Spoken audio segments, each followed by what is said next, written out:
Boa noite, meus amigos, tudo bem? Sejam todos muito bem-vindos para a nossa live de hoje, a última live do nosso desafio, mas é o primeiro desafio de muitos, não será o único, se Deus quiser. Vamos aguardar aí um tempinho, então, até o pessoal ir chegando, tá? Boa noite, Lucas. Como é que está, meu amigo? Boa noite, Eduardo. Boa noite, Clara. Boa noite, Giovana. Sejam todos bem-vindos. Salve Maria, meu amigo. Montansandi. Enfim, vamos aguardar uns minutinhos aí até nós iniciarmos, esperar um pouquinho as pessoas chegarem. Enfim, como é que vocês estão, meus amigos? Essa live que promete muita coisa. Eu adoro falar sobre igreja primitiva, meus amigos. Eu adoro. De todos os temas de história da igreja, aquele que mais me cativa é falar sobre a igreja primitiva. É falar sobre o início da história da igreja, já que a gente consegue comprovar que a igreja foi fundada por Jesus Cristo, todo o desenvolvimento da igreja, como que a nossa igreja católica é de fato a igreja dos apóstolos. A igreja primitiva é um tema que eu gosto, me agrado muito, muito de estudar. Também há outros temas, mas esse é o que me cativa. Bom, enquanto o pessoal aí então está chegando, eu quero pedir a todos que compartilhem a live, que compartilhem com seus contatos e também pedir que vocês fiquem até o final da live, porque eu vou dar um recado, vou falar uma surpresa para vocês, vou falar sobre algo que vai interessar muito, muito, muito todos vocês. Tá certo, meus amigos? Qualquer problema aí que se tiver nos comentários, tá? Eu desativarei, tá bom? E nós vamos iniciar um conteúdo agora que é de suma importância para todos nós católicos. O que nós vamos falar sobre hoje? Hoje nós falaremos sobre as comprovações históricas de que Jesus, tá, fundou de fato uma igreja. Então, aguardem até o final da live, porque eu vou fazer uma grande surpresa aí, vou falar uma grande surpresa para todos vocês que eu tenho certeza que vai agradar a todos. Pois bem, certo? Meus amigos, nós temos inúmeras comprovações históricas de que Jesus ele existiu, temos inúmeras comprovações históricas de que há evidências históricas de que Jesus ele ele existiu, ele é um agente histórico, está na história, que não pode ser negado, há evidências muito maiores do que qualquer outro personagem histórico do tempo dele, mesmo Jesus não tendo uma grande carreira militar, não sendo um grande político, não tendo tendo uma caminhada, fazendo uma circulação em no máximo 400 quilômetros quadrados, há inúmeras evidências da sua existência. Há também evidências da sua divindade.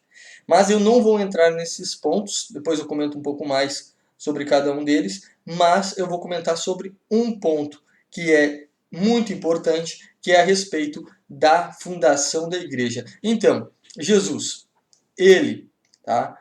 Ele fundou uma igreja ou não? Jesus, ele morreu judeu, nasceu judeu, e queria que as pessoas seguissem o judaísmo. Que aconteceu aí? Será que realmente aconteceu isso? Como que foi? Enfim, tá?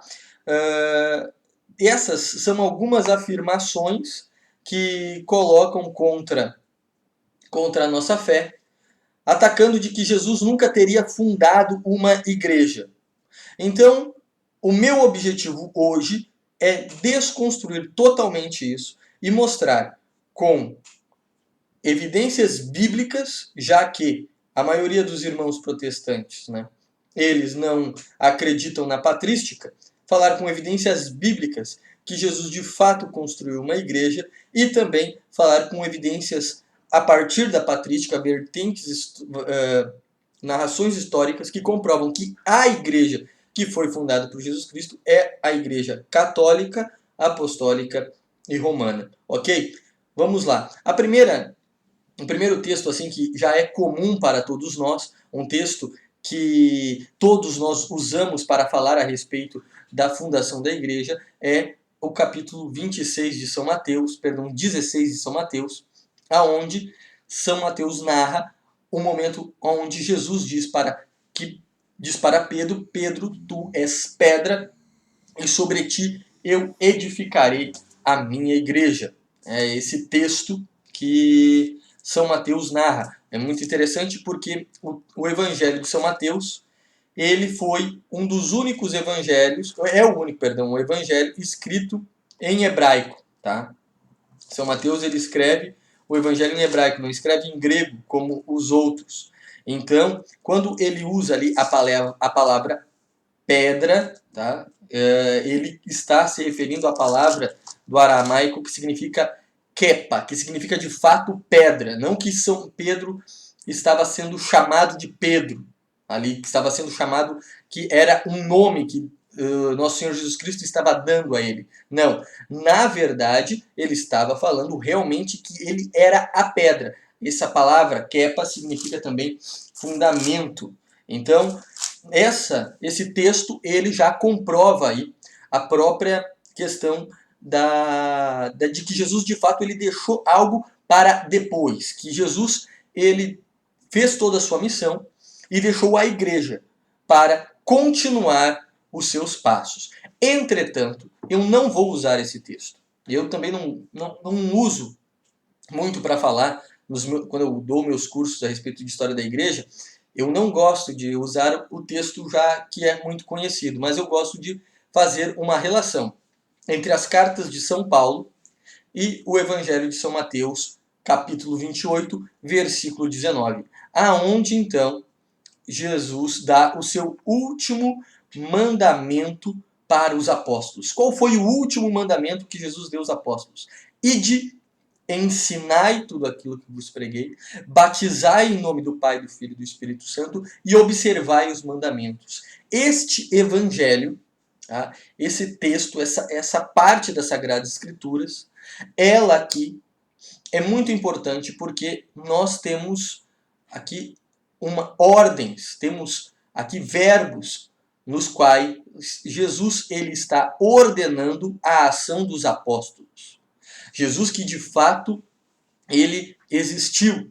Jesus que de fato é um homem que, por mais que tentam tratar ele como um mito, Jesus ele não é um mito. Tá? Até porque se o evangelho, se os textos bíblicos tivessem sido uma invenção dos apóstolos, tá? Eles não teriam colocado Jesus com o objetivo de criar um personagem mítico, da mesma forma que os gregos antigos faziam, da mesma forma que os romanos antigos faziam.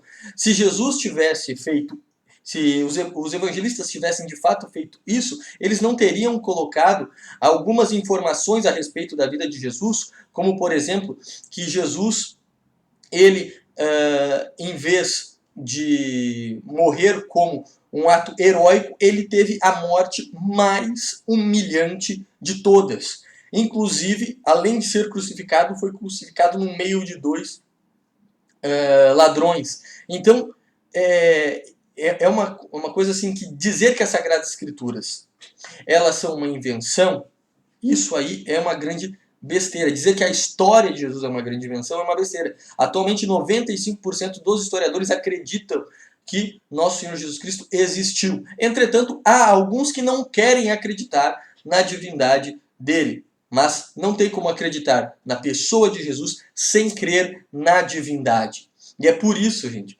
é por essas informações, eu não vou explicar aqui, tá? Eu não dará tempo de, numa live aí de 35 minutos, a gente falar a respeito de todos os aspectos históricos de Jesus, de todos os aspectos que provam a sua divindade. E é por essa razão, então, que eu quero aqui no meio desta live divulgar para vocês um curso que eu estou lançando atualmente neste momento. O link deste curso está na bio ali do meu Instagram, está no perfil da bio. E esse curso, Deixe de Ser Enganado, é o nome deste curso, aonde eu vou dar inúmeras informações a respeito das evidências históricas de Jesus Cristo. Eu vou demonstrar com evidências históricas que Jesus Cristo, ele é Deus, algo que não existe em nenhuma plataforma da internet, tá? Não há um curso como este. Além disso, tá? Eu vou abordar no curso toda a Inquisição, toda a questão de como foi o processo da Inquisição, como que era o funcionamento da Inquisição. Vou comentar inúmeros casos, desconstruindo toda a lenda negra a respeito da Inquisição. Eu vou falar sobre a Idade Média, desconstruindo a questão da Dark Age. Vou explicar o que foram as cruzadas. Vou demonstrar no curso, com evidências históricas, com referências bibliográficas, com informação para que vocês deixem de ser enganados. Tá? Porque hoje nós temos, infelizmente, no nosso meio educacional, promotores, tá, de calúnias e difamações contra a igreja a partir de inúmeras vertentes históricas. Então eu criei esse curso, Deixe de Ser Enganado, tá, para que você conheça a verdadeira história da igreja. E além de tudo isso, tá, está junto deste curso um bônus,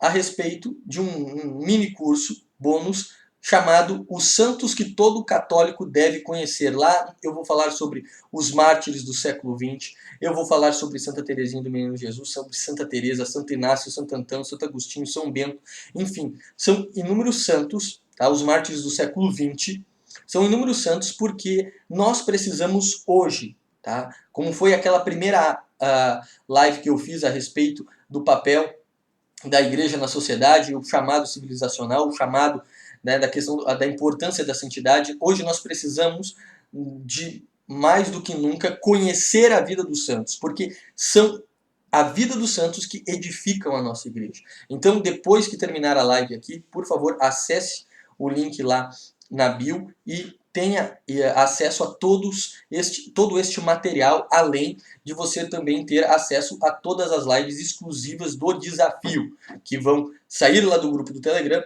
a partir das 24 horas, contando de hoje, e estarão disponíveis apenas para quem adquiriu o curso, ok? Voltando então, o evangelho que eu gosto de usar é o Evangelho de São Mateus, tá? Capítulo 28, versículo 19, para demonstrar como que a igreja ela foi fundada por Jesus Cristo. Por quê? A partir desses três verbos, ide e ensinai, ide e observai, ide e batizai. Ou seja, aqui nós temos três coisas. O ensinamento. O ensinamento significa uma doutrina. Tá? Ide e ensinai. Ensinai o quê? Aquilo que vos preguei, disse Jesus. Então, se Jesus de fato tivesse morrido judeu, e vamos dizer que Jesus nunca quis fundar uma religião, que Jesus ele não queria, tá, em nenhum momento ter fundado uma igreja. Por que ele diria aos apóstolos, ide e ensinai aquilo que vos preguei, e não diria, ide e ensinai tudo aquilo que Moisés pregou? Se ele fosse judeu, ele colocaria a lei mosaica. Mas Jesus, ele aqui apresenta uma nova lei. Ele apresenta para nós um novo modelo, que é, tá, a questão da lei cristológica, da doutrina de Cristo. Ide e ensinai tudo aquilo que vos preguei.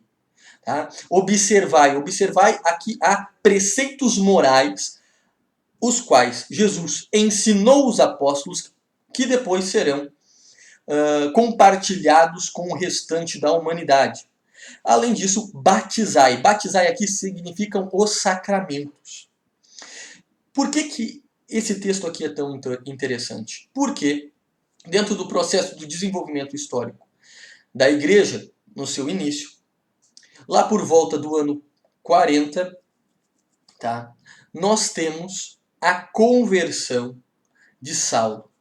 Saulo, que era um perseguidor dos cristãos, mas que tem um encontro com Cristo, um encontro que também já é um tema muito importante, porque é um encontro eclesiológico, porque ele não conheceu Jesus pessoalmente, Então, quando Jesus se apresenta para ele, Jesus se apresenta como igreja. Jesus se apresenta como aquele que estava sendo perseguido. Só que Saulo não perseguia Cristo. Jesus se apresenta de Saulo, Saulo, por que me persegues? Ora, Saulo não perseguia o Cristo. Saulo perseguia os discípulos de Cristo. Perseguia os apóstolos. Perseguia os seguidores. Por que Jesus então disse, Saulo, por que me persegues? Ele poderia ter dito várias coisas diferentes, mas não, ele disse isso. No sentido que, quando Saulo perseguia os apóstolos, ele perseguia o próprio corpo místico de Cristo. Ou seja, ele perseguia a própria igreja. E o que é interessante? É interessante que Saulo não conviveu com Jesus. Saulo não teve a convivência, não participou da comunidade. Quando ele chega em Jerusalém, Jesus já tinha sido crucificado. Saulo sai dali de Jerusalém e volta para Tarso por volta do ano 30, um pouco antes da vida pública de Jesus, e volta já depois da morte de Jesus. Então ele não teve esse contato pessoal com Cristo. Só que o que acontece? Esses mandamentos que Jesus deu aos apóstolos, nós encontramos eles contidos nas suas cartas, nas cartas de Saulo. Tá? Mesmo Saulo não sendo um apóstolo. Primeiro, ide e ensinai tudo aquilo que vos preguei.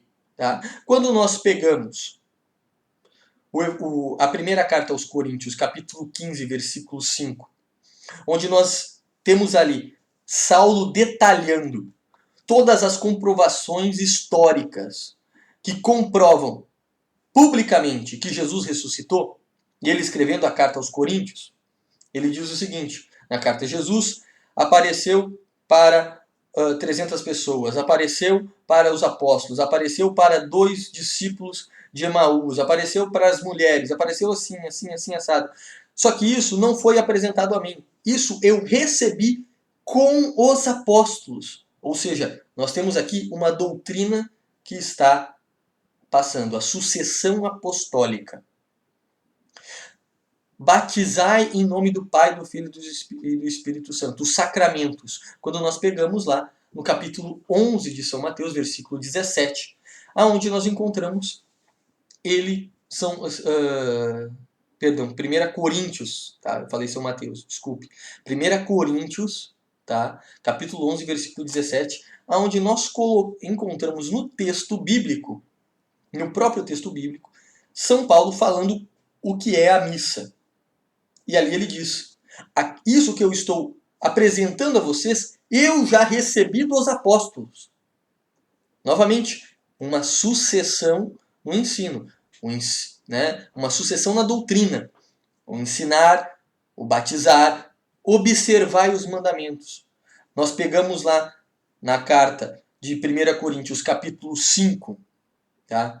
Aonde no primeiro versículo, Saulo excomunga um homem que realizava atos de incesto, que segundo alguns exegetas, ele teria tido relações com sua sogra. E, por esta razão, Saulo o excomunga da comunidade.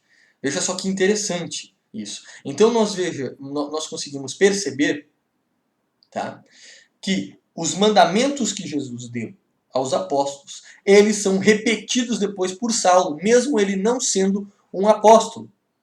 Isso demonstra uma doutrina, isso demonstra um ensino, isso demonstra que há algo diferente. Jesus, ele fundou uma igreja. Jesus fundou uma igreja. São comprovações bíblicas. A comprovação de Mateus 16, a comprovação de Atos 9, a comprovação de Mateus 28 e toda essa relação que eu estou fazendo com os textos bíblicos das cartas de São Paulo. Nós temos outros textos, mas eu não vou conseguir abordar todos eles aqui na live. Isso aqui já é só para demonstrar a vocês. Então, Jesus, ele construiu uma igreja. E agora a gente se pergunta, que igreja? Que igreja? Hoje, somando católicos e protestantes, são mais de 10 mil denominações cristãs diferentes. Todas elas se dizem fundadas por Jesus Cristo.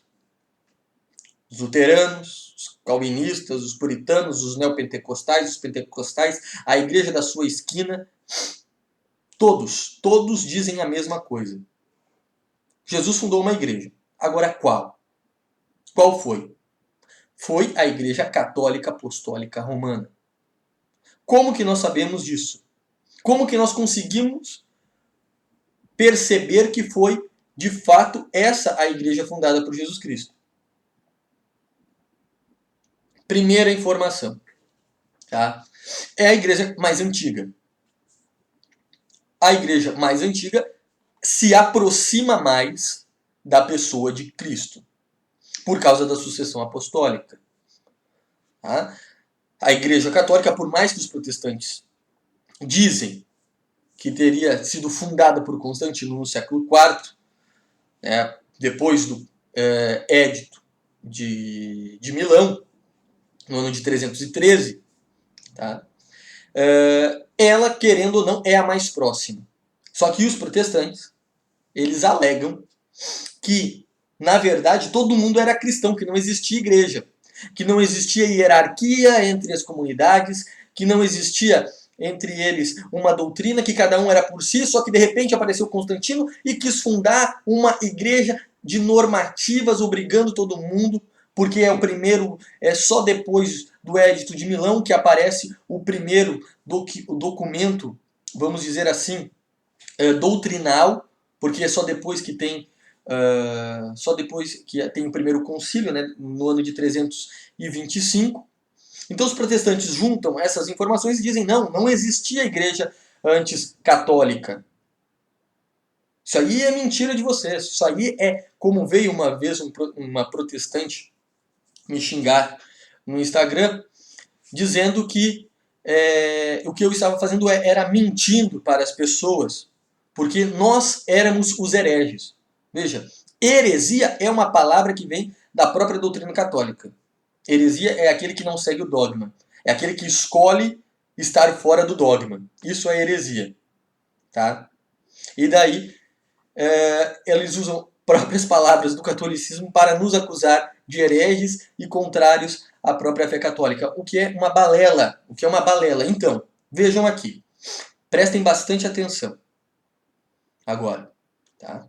Que eu vou desmontar todas essas afirmações de que a igreja foi fundada por Constantino, de que não existia ordem, não existia doutrina na igreja. A questão da ordem entre as comunidades, o próprio texto de São Paulo, aqui de 1 Coríntios capítulo 5, no qual ele excomunga um membro da comunidade de Corinto, já demonstra que havia uma lei moral, havia uma ordem entre as comunidades. Não era que qualquer comunidade poderia fazer qualquer coisa.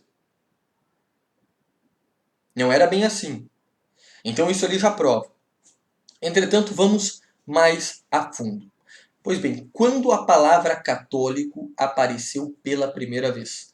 A palavra católico apareceu pela primeira vez. Eu vou pegar aqui em PDF que está o texto, tá, da carta de Santo Inácio de Antioquia, a comunidade de Esmirna, de São Policarpo. Para quem não conhece Santo Inácio de Antioquia, nada mais é do que discípulo direto de São Paulo. Tá? Antioquia foi uma das primeiras comunidades a se converterem quase que em totalidade ao catolicismo. Quem pregou em Antioquia foi São Pedro. Tanto é que a festa da Cátedra de São Pedro vem lá de Antioquia. A palavra cristão apareceu pela primeira vez no ano 50 na comunidade de Antioquia. Antioquia e Roma eram as principais comunidades, principalmente depois do ano 70, quando Jerusalém é destruída. Depois tem Alexandria, que também tem uma comunidade muito grande de católicos. Prestem atenção. Então, o que acontece? Santo Inácio de Antioquia, bispo de Antioquia, discípulo direto de São Paulo, escreve, por volta do ano 108, uma carta à comunidade de Esmirna, a São Policarpo. Quem é São Policarpo? São Policarpo é o bispo de Esmirna e nada mais é do que discípulo direto de São João Evangelista. Discípulo direto. aprendeu tudo com São João. E nesta carta ele escreve a seguinte trecho, tá? Eu vou pegar aqui no número 8 da carta, vocês podem depois procurar. A comunidade se reúne onde estiver o bispo.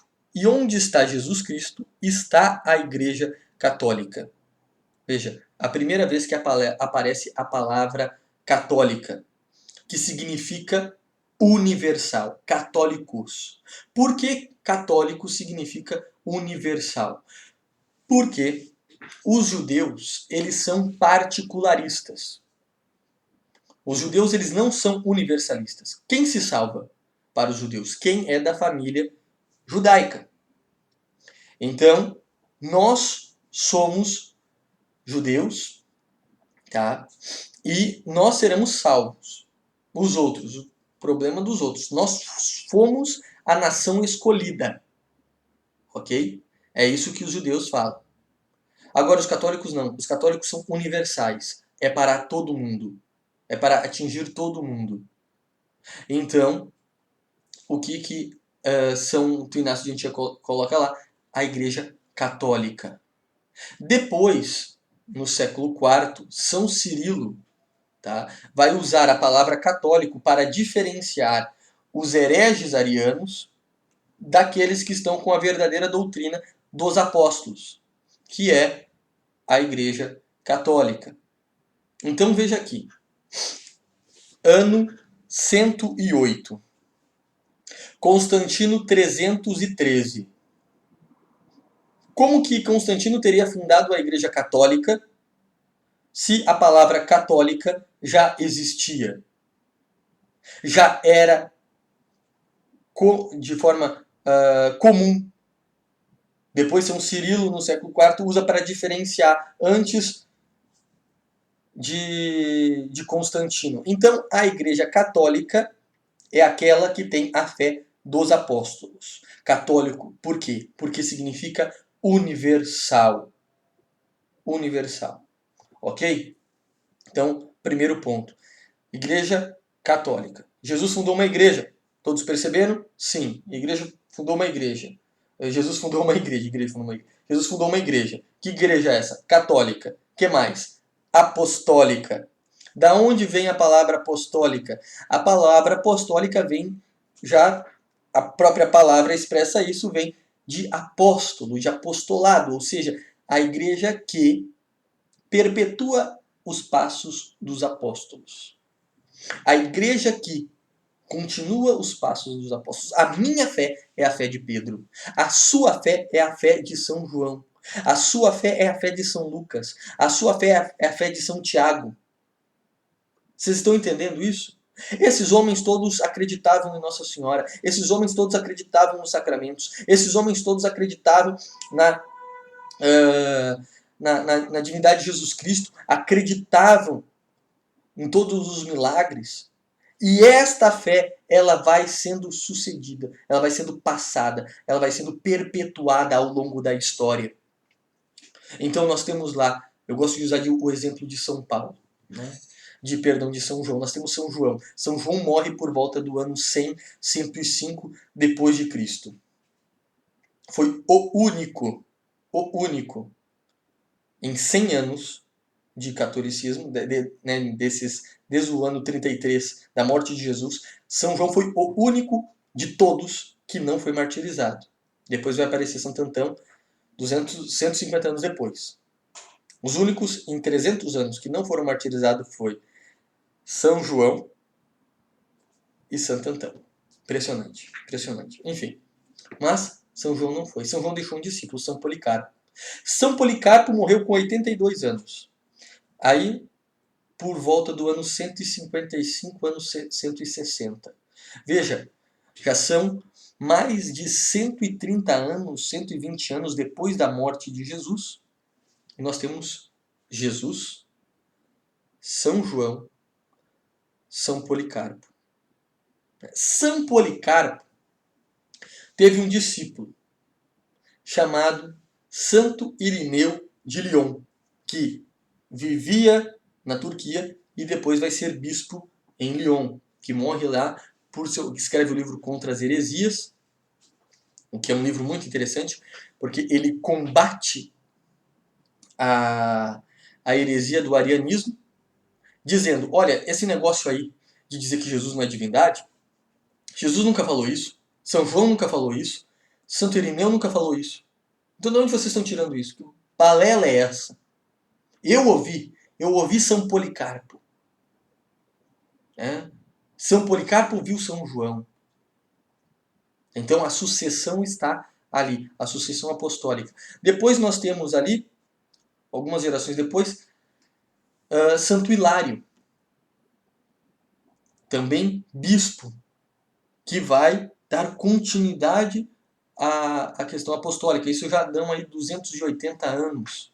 Depois nós temos São Martinho, que dá continuidade a esse discipulado, que passa os 300 anos. Então, veja, a sucessão apostólica, desde São João até o momento de Constantino.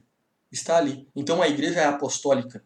Por que Constantino fundaria uma igreja? Nós somos a igreja católica apostólica. Constantino foi apóstolo? Não foi. Constantino conheceu algum apóstolo? Não conheceu. Nem os sucessores ele conheceu. Então, a gente tem que parar com essa besteira de dizer que a igreja foi fundada por Constantino. Porque a igreja já é apostólica muito antes. Edmilson, mas então vamos dizer o seguinte, a igreja que Jesus fundou de fato foi a igreja católica apostólica, mas não romana. Por quê? Veja, romana é por causa de Roma, romana é por causa do Império Romano. Não, meus amigos. A igreja ela é romana porque São Pedro saiu de Jerusalém depois da assunção de Jesus, da ascensão de Jesus, perdão. Depois que Jesus sobe aos céus, São Pedro sai de Jerusalém, vai para a Bitínia, vai para a Capadócia, passa um tempo em Antioquia, fica alguns anos em Antioquia, e dali de Antioquia ele sobe para algumas comunidades gregas e vai direto para Roma. E lá em Roma ele permanece durante 25 anos, até o seu martírio, crucificado de cabeça para baixo em um circo. Um circo, o circo de Nero, que ficava num vale ruim, aonde o nome daquele vale, um vale que que produzia uva e a uva não era muito boa, que o vale se chamava Vaticano. E lá, diante daquele obelisco que está no meio da Praça de São Pedro, São Pedro foi crucificado. Vejam só. Então, a igreja tem um obelisco lá na Basílica de São Pedro porque ela é maçônica, porque a igreja ela é Illuminati. Já ouvi isso de protestante. Não, meu amigo. Aquele obelisco já estava lá muito tempo antes da igreja. A igreja só deixou aquele obelisco porque diante daquele obelisco São Pedro foi crucificado. Se aquele obelisco tivesse olhos, ele seria testemunha ocular da morte de São Pedro, que morreu por causa da doutrina, que morreu por causa da Igreja Católica, Apostólica e Romana. Tá? A comprovação de que a Igreja ela é romana não por causa de Roma é porque quando Constantino escreve o Édito de Milão, além de libertar os cristãos, de dizer que o culto ao catolicismo, ao Deus Jesus Cristo, ele é livre, ele também transfere a sede do Império Romano de Roma para Milão. Veja, se a igreja fosse romana por causa do Império Romano, ela não teria sido romana, ela teria ido lá junto com o Império para Milão, e depois ela teria se transferido para Constantinopla, já que Constantino cria uma cidade para ele, chamada Constantinopla, cidade de Constantino, que hoje é Istambul, recebeu um nome muçulmano, desde lá do século XV, quando os muçulmanos destroem o Império Bizantino e criam o Império Otomano, e então a igreja seria constantipolitana, mas não, a igreja é romana. Romana por causa de Constantino? Não, romana por causa de São Pedro. O segundo Papa, São Lino, ele é grego. Foi discípulo de São Paulo. O que ele faz? Ele vai lá direto para Roma. O terceiro bispo, Anacleto, era grego. Sai da Grécia e vai para Roma. O quarto Papa é São Clemente. romano que foi discípulo de São Pedro. Era romano, discípulo direto de São Pedro. E ele, nas suas cartas, confirma que que São Pedro esteve lá durante 25 anos. As próprias catacumbas lá há escritos que dizem que São Pedro viveu lá durante 25 anos. Até o seu corpo estava lá nas catacumbas.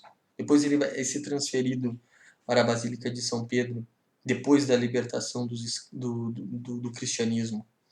Né? Então, a igreja é romana por causa de Constantino? Não, isso é mentira. Isso é mentira do Dom Brown, mentira dos protestantes que tentaram usar.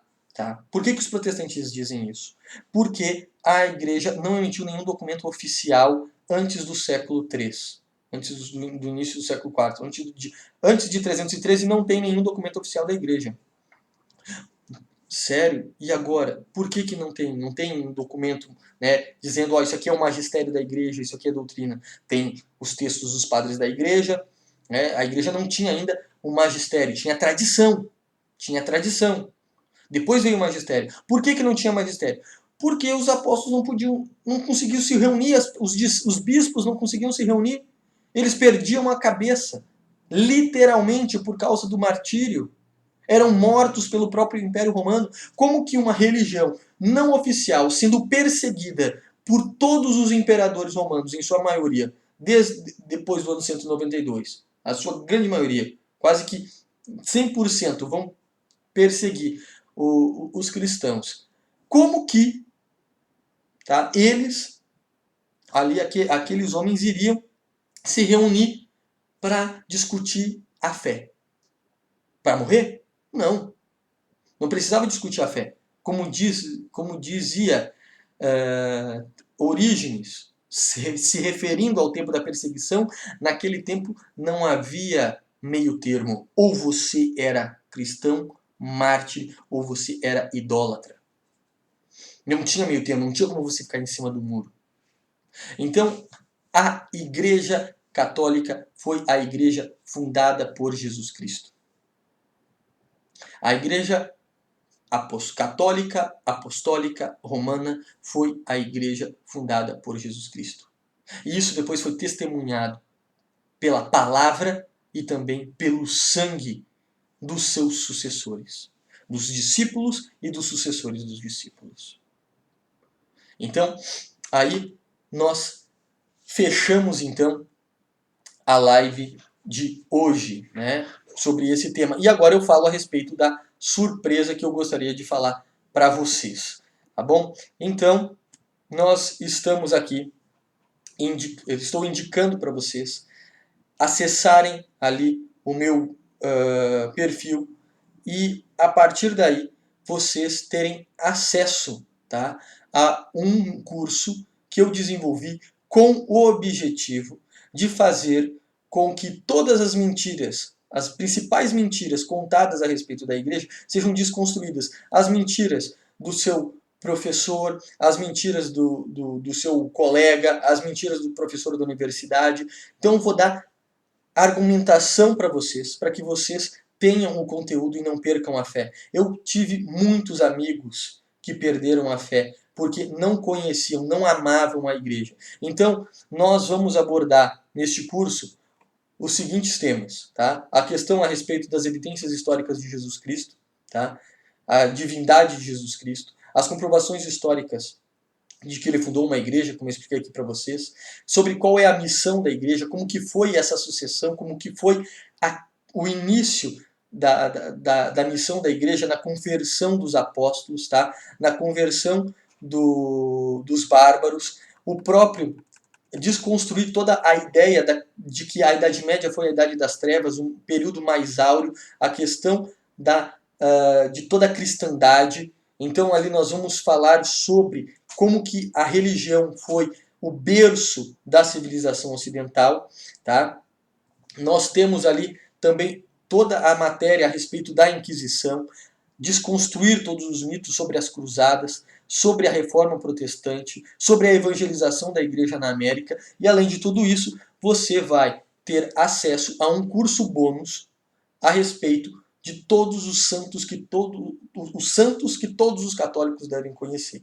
E ali eu vou falar o porquê que esses santos são tão importantes. Porque esses santos, eles abalaram o mundo. Vocês podem ali acessar o link no próprio perfil do Instagram, tá?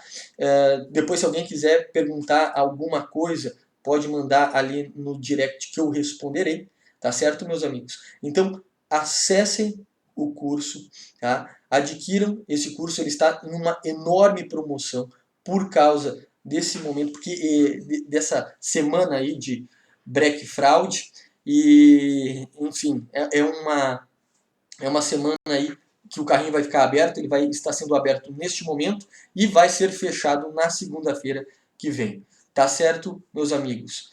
Um abraço, fico muito feliz aí por vocês terem acompanhado esse apostolado, terem acompanhado esse desafio. Esse é o primeiro de muitos que eu irei fazer.